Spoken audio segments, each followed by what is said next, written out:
Beritakanlah firman, siap sedialah baik atau tidak baik waktunya. Shalom, puji Tuhan, berkat Tuhan, kemurahan Tuhan, pertolongan Tuhan saja memungkinkan kita bisa berjumpa lagi dalam renungan harian di hari ini. Saya percaya mendengar firman itu suatu yang amat penting dalam kehidupan kita sebagai umat, karena dengan mendengar firman-lah iman kita terus bertumbuh, rohani kita terus bertumbuh. Mengawalinya, mari kita berdoa. Kami bersyukur kepadamu ya Allah di hari ini untuk perkenanan Tuhan. Kau berikan kami waktu dan kesempatan kembali untuk kami akan mendengarkan sebagian dari firman-Mu.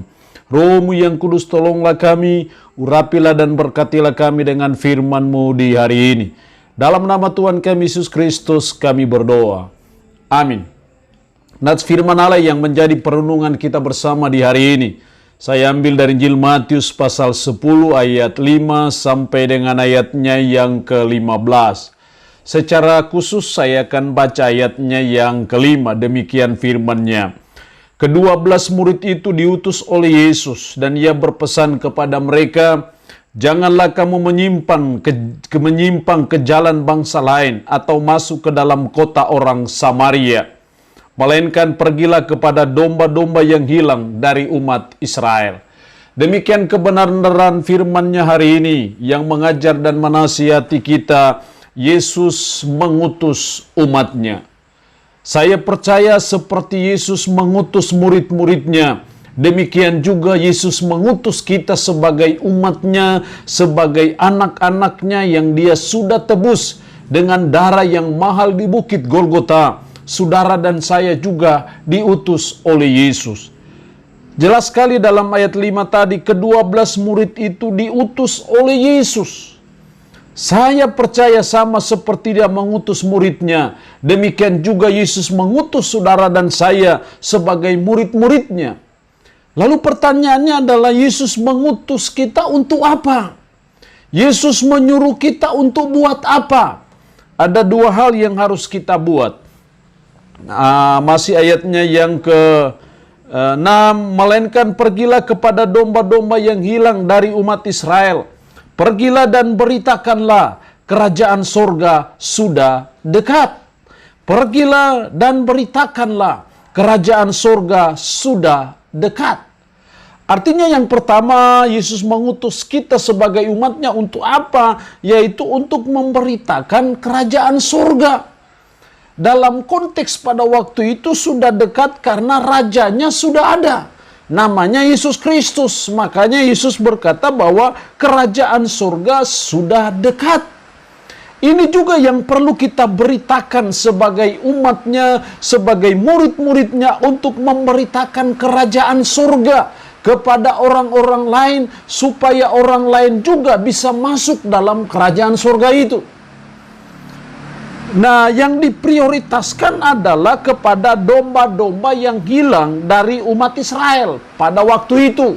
Karena dalam rencana Allah, umat Israel lah yang akan dipakai Tuhan untuk memberitakan Injil ke seluruh dunia. Nah, dalam konteks kita sekarang ini, saudara dan saya lah yang Dia sudah selamatkan dengan darahnya yang mahal di Bukit Golgota. Dia mengutus saudara dan saya untuk memberitakan kerajaan surga, supaya orang lain mengalami kerajaan surga, supaya orang lain bisa masuk dalam kerajaan surga, masuk dalam pemerintahan Allah bagi kehidupannya secara pribadi. Makanya nanti dalam Injil Matius pasal 6, Yesus berkata, carilah dahulu kerajaan Allah dan kebenarannya, maka semuanya itu akan ditambahkan kepadamu. Jadi masuk dalam kerajaan Allah, menjadi warga kerajaan surga, itu menjadi prioritas utama dalam hidup kita. Carilah dahulu kerajaan Allah. Nah, inilah yang menjadi tugas kita ketika Yesus mengutus kita sebagai umatnya untuk memberitakan kerajaan surga kepada orang lain. Bahwa ada suatu kerajaan yang penuh damai, ada kerajaan yang penuh sukacita, yang dipimpin oleh rajanya namanya Yesus Kristus, yang penuh dengan damai sejahtera. Makanya Dia disebut sebagai Raja Damai, karena itu kerajaannya penuh dengan damai sejahtera. Ini yang harus kita beritakan. Supaya mereka memperoleh kerajaan surga, supaya mereka masuk dalam kerajaan surga, maka mereka harus percaya dan beriman bahwa Yesus Kristus adalah Tuhan dan penyelamat. Itu yang menjadi tugas kita ketika Yesus mengutus kita. Yang kedua, kalau Yesus mengutus umatnya, diutus untuk apa? Ayat 8, sembuhkanlah orang sakit, bangkitkanlah orang mati, tahirkanlah orang kusta, usirlah setan-setan, kamu telah memperolehnya dengan cuma-cuma, karena itu berikanlah pula dengan cuma-cuma. Sembuhkanlah orang sakit, bangkitkanlah orang mati, tahirkanlah orang kusta, usirlah setan-setan. Itulah yang menjadi tugas kita ketika Yesus mengutus kita sebagai umatnya, yaitu yang kedua, untuk menolong dalam pergumulan umat.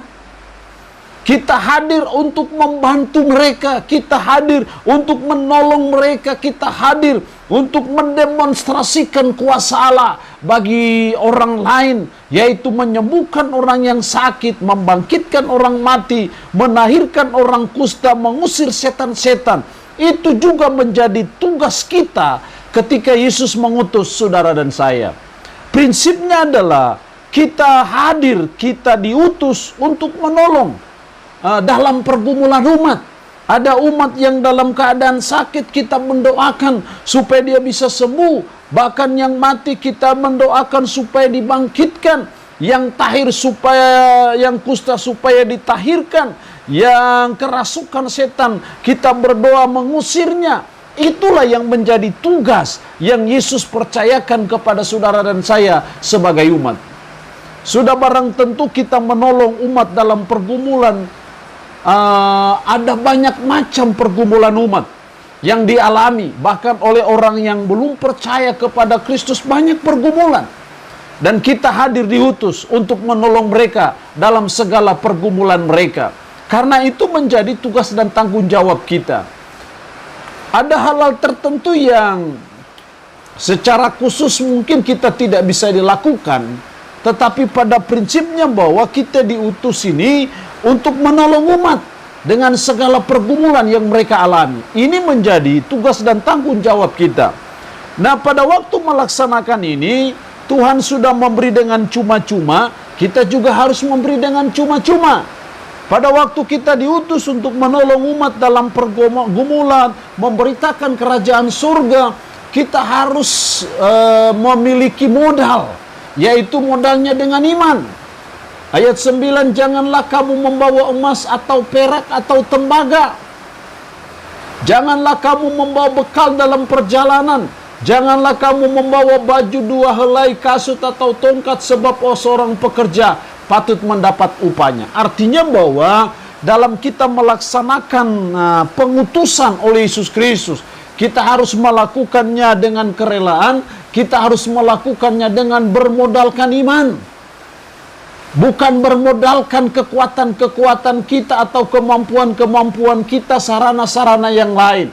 Tetapi kita harus bermodalkan dengan iman saja kepada Allah.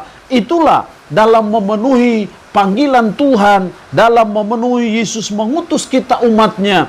Kita belajar memberinya dengan kerelaan, tapi kita juga belajar dengan modal iman untuk memberitakan kerajaan surga, tapi juga menolong orang dalam pergumulannya. Allah yang punya firman ini memberkati kita dengan firman-Nya di hari ini. Amin.